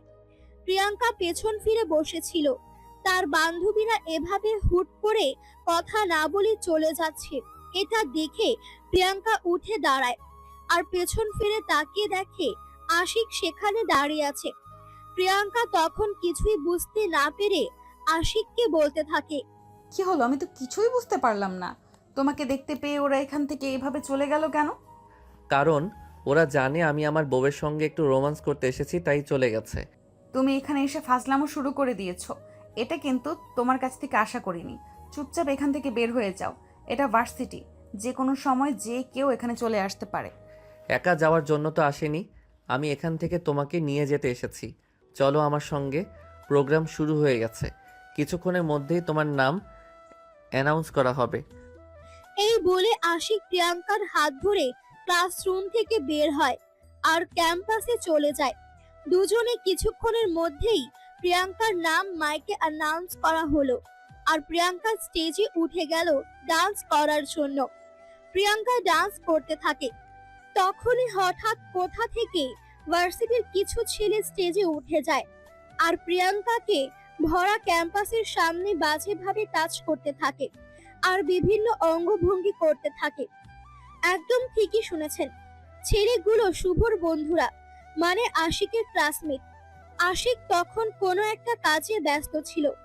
আশিকের এক বন্ধু দৌড়ে গিয়ে আশিককে এই খবরটা দিতেই আশিকের মেজাজ 360 ডিগ্রি অ্যাঙ্গেলে গরম হয়ে গেল। সে আর এক মুহূর্ত দেরি না করে স্টেজে পৌঁছে যায়, আর শুভ সহ তার সব বন্ধু বান্ধবদেরকে এলো পাথারি মারতে থাকে। এক পর্যায়ে আশিক একাই শুভ সহ তার বন্ধু বান্ধব সব কটাকে একদম নাজেহাল করে দেয়। সব কটা তখন কোনো রকমে স্টেজ থেকে পালিয়ে বাঁচে। এইদিকে প্রিয়াঙ্কা কান্না করতে থাকে, অপরদিকে তাদের ভার্সিটির এই প্রোগ্রাম সরাসরি মাই টিভিতে লাইভ চলছিল। অনেকদিন পর মেয়ে কোনো কম্পিটিশনে অংশগ্রহণ করবে, সেই খুশিতে প্রিয়াঙ্কার মা বাবা ড্রয়িং রুমে বসে টিভি দেখছিলেন। আর কিছুক্ষণ আগে ঘটে যাওয়া ঘটনা তাদের সামনেই ঘটলো। এদিকে প্রিয়াঙ্কা যখন স্টেজের এক কোণে দাঁড়িয়ে কান্না করছিল, তখনই আশিক সবার সামনে প্রিয়াঙ্কাকে জড়িয়ে ধরে সান্ত্বনা দিতে থাকে। আর তখন ক্যামেরার ফোকাসও তাদের দিকেই ছিল। প্লিজ লক্ষ্মীটি আমার রাগ করে না, আজ আমার জন্যই তোমাকে এই পরিস্থিতিতে পড়তে হয়েছে, আমাকে তুমি ক্ষমা করে দাও। প্রিয়াঙ্কার কান্না যেন কোনোভাবে থামছিল না। এটা সে আরো জোরে জোরে কান্না করতে থাকে। এদিকে আশিক খুব ইমোশনাল হয়ে গিয়ে প্রিয়াঙ্কাকে আরো শক্ত করে জড়িয়ে ধরে আর প্রিয়াঙ্কার কপালে সবার সামনে চুমু খেতে থাকে। প্রিয়াঙ্কার বাবা ড্রয়িং রুমে বসে এই দৃশ্যটা দেখে আর শব্দ করতে পারছিলেন না। তখনই তিনি প্রচন্ড রাগের মাথায় টিভিটাই ছুঁড়ে ভেঙে ফেলেন। প্রিয়াঙ্কার আম্মু তখন প্রিয়াঙ্কার বাবাকে বলতে থাকে, এখনো তো রেগে যাচ্ছ কেন? তখন তো খুব বড় মুখ করে বলেছিলে তোমার বন্ধুর ছেলে তোমার মেয়েকে নিজের বোনের মতো প্রোটেক্ট করবে। এখন তো দেখতেই পাচ্ছ সবটা। দেখো, তুমি দয়া করে আমার কাটা গায়ে নুনের চিটা দিতে এসো না। যেখানে তুমি দেখতেই পাচ্ছ আর নিজের মূর্খতার জন্য নিজেকে এই পস্তাতে হচ্ছে, সেখানে তুমি কেন আমাকে খোঁচা দিয়ে কথা বলতে চাইছো? তখন তো খুব বড় মুখ করে কথা বলতে, এজন্যই বলছি, নয়তো বলতাম না। এদিকে ভার্সিটির প্রোগ্রাম ক্যান্সেল হয়ে যায়। সারা ভার্সিটি দমদমে পরিবেশ বিরাজমান। আর এদিকে মিডিয়া পুরো তুলমাল। আশিক আর প্রিয়াঙ্কাকে জড়িয়ে ধরেছে, প্রিয়াঙ্কার কপালে চুমু খাচ্ছে। এই ভিডিওটা সেরা সোশ্যাল মিডিয়াতে ছড়িয়ে পড়েছে। অপরদিকে এসবের কিছুই জানে না আশিক আর প্রিয়াঙ্কা। এদিকে আশিক প্রিয়াঙ্কাকে তাদের বাড়িতে পৌঁছে যাওয়ার জন্য আসে। বাসার সামনে এসে বাইক দাঁড় করাতেই প্রিয়াঙ্কার বাবা বাইকের শব্দ শুনে বাসা থেকে বের হয়। তখনই আশিককে দেখতে পায়। প্রিয়াঙ্কার বাবা তার দিকে অসম্ভব রাগী লুক নিয়ে তাকিয়ে আছে, দু চোখ যেন আগুনের গোলা হয়ে আছে। আশিক বুঝতে পারে ব্যাপারটা ততক্ষণে। আশিক তখন বাইক থেকে নেমে গিয়ে প্রিয়াঙ্কার বাবার কাছে ক্ষমা চাইবে এমনটাই আশা করেছিল। কিন্তু ততক্ষণে প্রিয়াঙ্কার বাবা তেড়ে এসে আশিককে এলো পাথারে চড় মারতে থাকে আর বলতে থাকে, ছোট লোকের বাচ্চা, তোকে আমি ভুল ভেবেছিলাম। আমার মেয়ের সঙ্গে তোকে মিশতে দিয়েছিলাম, ভরসা করেছিলাম, আর সব কিছুই তুই আজ এই প্রতিদান দিলি। আমি মানুষের সামনে মুখ দেখাবো কি করে? তোর জন্য আমার মাথাটাই হ্যাক হয়ে গেল। তোকে যেন আমি আর কোনোদিন আমার মেয়ের আশেপাশেও দেখতে না পাই, তাহলে তোকে আমি খুন করে ফেলবো। বাবা প্লিজ। তুই একদম চুপ। তোকে তো আজকের পর থেকে ঘর থেকে বের হতে দেব না, তারপর দেখি কি করতে পারিস। প্রিয়াঙ্কার আম্মুকে চিৎকার দিয়ে ডাকতে থাকেন। প্রিয়াঙ্কার আম্মু সেখানে পৌঁছালে প্রিয়াঙ্কার বাবা প্রিয়াঙ্কার আম্মুকে বলেন প্রিয়াঙ্কাকে নিয়ে রুমের ভেতর চলে যেতে। প্রিয়াঙ্কা তখন কান্না করতে করতে রুমের ভেতর চলে যায়। আর এইদিকে আশিক তখনও সেখানে দাঁড়িয়ে আছে। সে নিজের মাথাটা ঠান্ডা রেখে প্রিয়াঙ্কার বাবার সঙ্গে কথা বলার চেষ্টা করছে। দেখুন আঙ্কেল, আমি মানছি এখানে যেটা হয়েছে সেটা শুধু আমার জন্যই হয়েছে। আমি যদি প্রিয়াঙ্কাকে ড্যান্স কম্পিটিশনে পার্টিসিপেট করতে না বলতাম তাহলে হয়তো আজ এটা হতো না। আমি যদি আজ আপনার ছেলে হতাম তাহলে আপনি আমাকে ক্ষমা করতেন না? প্লিজ এবারের মতো আমাকে ক্ষমা করে দিন।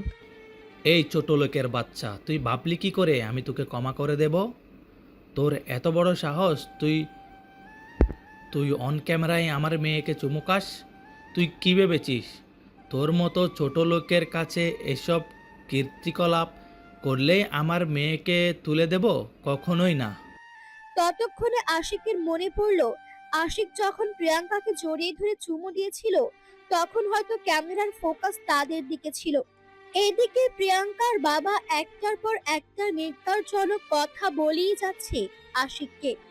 আশিক এই সব কিছু আর সহ্য করতে পারছে না, একদম কান্না করে দিয়েছে আর বলতেছে, আঙ্কেল, আমরা একে অপরকে ভালোবাসি, দুজনকে বিয়ে করে সারা জীবন দুজনের পাশে থাকতে চাই।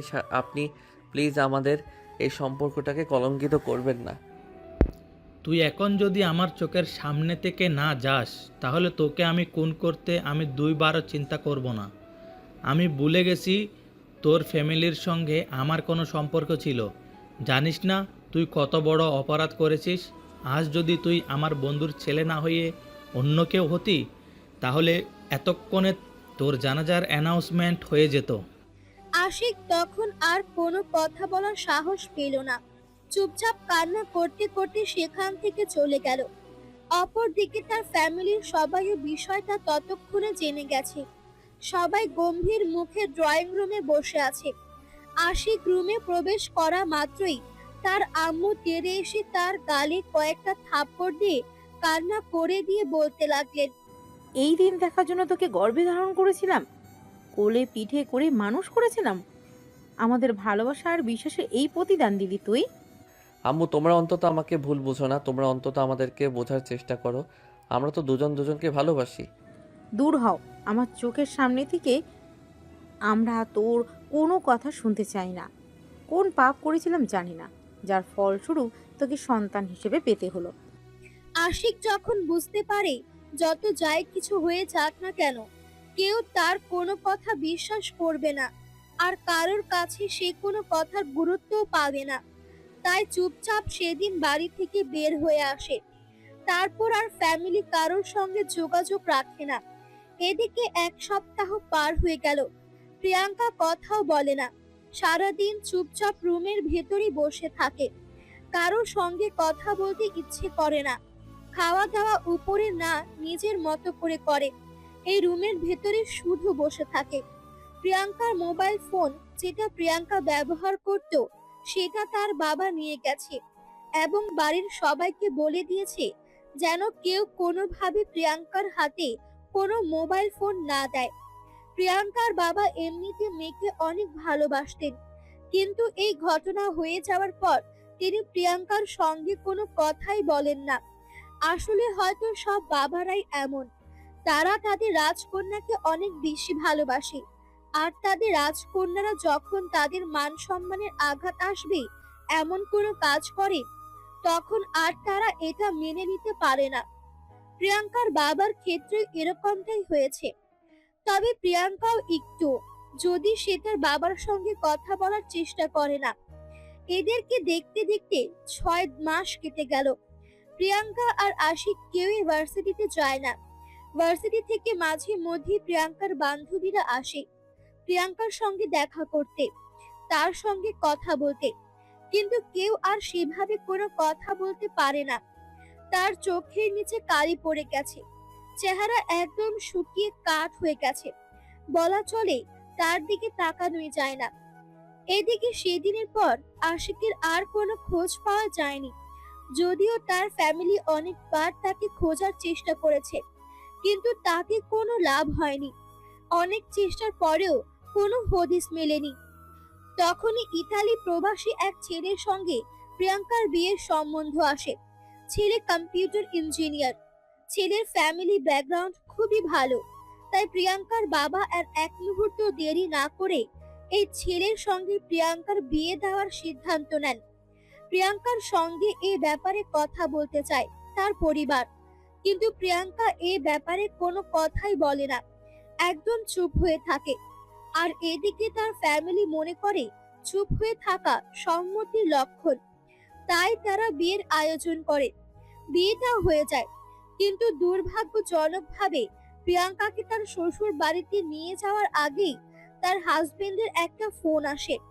তার হাজবেন্ড যে কোম্পানিতে চাকরি করত, সেই কোম্পানি থেকে ফোন করা হয় তাকে আজকের মধ্যে ইতালি ফেরত যেতে হবে। কোম্পানিতে একটা বড় সমস্যা হয়েছে, যেটা প্রিয়াঙ্কার হাজবেন্ড ছাড়া অন্য কেউ সমাধান করতে পারবে না। তাই নতুন বউকে বাড়িতে নিয়ে গিয়ে তখনই সুদূর ইতালির পথে রওনা হয় তাকে। ভাগ্যের এক নির্মম পরিহাস, রাস্তায় বিমানটি ব্লাস্ট করে আর প্রিয়াঙ্কার স্বামী সেদিনই মারা যায়। তারপর আবারও প্রিয়াঙ্কা ফিরে আসেন নিজের চিরচেনা সেই রুমটায়। এখন প্রিয়াঙ্কা আরো বেশি গম্ভীর হয়ে গেছে। সারা দিন খেয়াল করেছে বসে থাকে আর আকাশের দিকে ফ্যাল ফ্যাল করে তাকিয়ে থাকে, একদম ছোট বাচ্চার মতো, যেন কোনো কিছুই বোঝে না। কেটে যায় দীর্ঘ 6 বছর। প্রিয়াঙ্কার মধ্যে সেরকম কোনো পরিবর্তন লক্ষ্য করা যায়নি। সে একা থাকতে পারলেই যেন বাঁচে। এদিকে ডাক্তারি পড়াশোনা শেষ করে বাংলাদেশ আর সে ফিরে এসেছে আশিক, কাউকে কোনো কিছু না জানিয়ে। যেহেতু ফ্যামিলির কারোর সঙ্গে এতদিন কোনো যোগাযোগ ছিল না, তাই সে ভেবেছিল সবাইকে একটা ছোটখাটো সারপ্রাইজ দিবে। তবে বাংলাদেশের মাটিতে পা দিতেই তার মনটা কেমন যেন ছাদ করে উঠল। তখনই সিদ্ধান্ত নিল নিজের বাড়িতে নাকি প্রিয়াঙ্কাদের বাড়িতে যাবে। তার ভালোবাসার মানুষটা কি এখনো তার অপেক্ষা করছে কিনা সেটাই একবার নিজের চোখে দেখে নেবে। কারণ সে বরাবরই ভালোবাসার বিশ্বাসী ছিল। তার মন বারবার বলতো প্রিয়াঙ্কা তার জন্য অপেক্ষা করছে, কিন্তু সমাজের কথা চিন্তা করতে গিয়ে আর কখনোই প্রিয়াঙ্কার সঙ্গে যোগাযোগ করা হয়ে ওঠেনি। তবে আজ যেহেতু দীর্ঘ কয়েক বছর পর বাংলাদেশে ফিরে এসেছে, তাই আশিকের এমন সিদ্ধান্ত। এই মুহূর্তে প্রিয়াঙ্কার বাড়ির সামনে দাঁড়িয়ে আছে, বাসার ভেতরটা দেখার চেষ্টা করছে। তখনই দেখতে পেল একটা মেয়ে আকাশের দিকে তাকিয়ে আছে। আশিক বেশ কয়েকবার মেয়েটার দিকে তাকালো আর মেয়েটাকে চেনার চেষ্টা করলো, কিন্তু চিনতে পারলো না। ব্যালকনির সাথে রুমটাও তার চিরচেনা, কারণ এই রুমটাতেই প্রিয়াঙ্কা থাকতো। আশিক মনে মনে ভাবলো প্রিয়াঙ্কার বাবা হয়তো তাদেরকে নিয়ে অন্য কোথাও চলে গেছে, আর এই বাড়িটা হয়তো ভাড়া দেওয়া আছে, তাই সে মেয়েটাকে চিনতে পারছে না। এরকম চিন্তা করতে করতেই সে এখান থেকে চলে যাচ্ছিল। তখনই পেছন থেকে একজন মধ্যবয়স্ক লোক বলতে থাকেন, এই ছেলেকে তুমি এখানে দাঁড়িয়ে দাঁড়িয়ে কি দেখছিলে? আশিক তখনই পিছন ফিরে তাকিয়ে দেখে প্রিয়াঙ্কার বাবা দাঁড়িয়ে আছে। মনে জমে থাকা হাজারো রাগ, কষ্ট, অভিমান ভুলে গিয়ে এগিয়ে গিয়ে প্রিয়াঙ্কার বাবাকে পা ছুঁয়ে সালাম করে, আর তারপর বলতে থাকে, আমি আশিক, ডাক্তারি পড়াশোনা শেষ করে আজকে এই লন্ডন থেকে বাংলাদেশে ফিরে এসেছি। কি বলো তুমি? আমরা তো সবাই ভেবেছিলাম তুমি হয়তো মরেই গেছো আর তোমার দেহটা কোনো শিলশকুন খেয়ে নিয়েছে। তাই তো আমি এবং তোমার ফ্যামিলির মানুষজন এই দীর্ঘ সময়টা খোঁজার পরেও তোমাকে কোথাও খুঁজে পাইনি। আশিক তখন প্রিয়াঙ্কার বাবাকে সেদিনের ঘটনা খুলে বলে। সেদিন বাসা থেকে বের হয়ে যাওয়ার পর এক বন্ধুর বাসায় উঠে, আর বন্ধুর সহায়তায় কিছু দিনের মধ্যে সে লন্ডনে চলে যায়। সেখান থেকে পার্ট টাইম জব আর পড়াশুনো দুটোই কন্টিনিউ করত। এভাবে সে আজ জীবনের পথে সফল হয়েছে।